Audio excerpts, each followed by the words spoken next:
Wow. Ô, nó bé tua xí mà lên chuyện chống cười nè.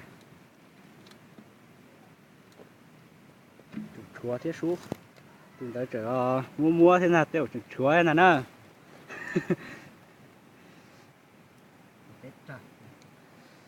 Tỏ xe nửa mua lò cho ắt chi đó, tao bao cái đó.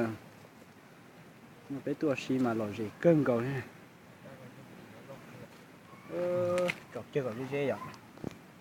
Chứ không sai. Nè. Cô chỉ chờ thế nè. Trong cơ đi ra.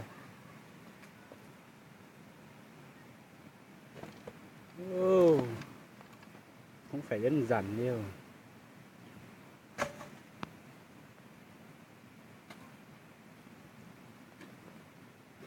Cho nó gì mê rồi rồi.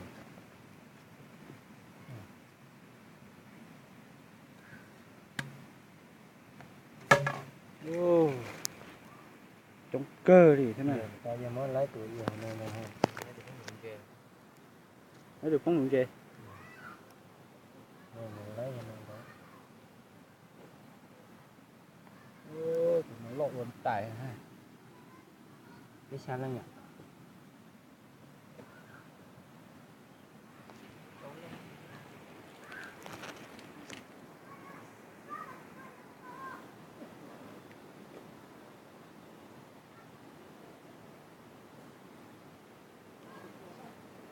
Thôi cho biết tu rồi.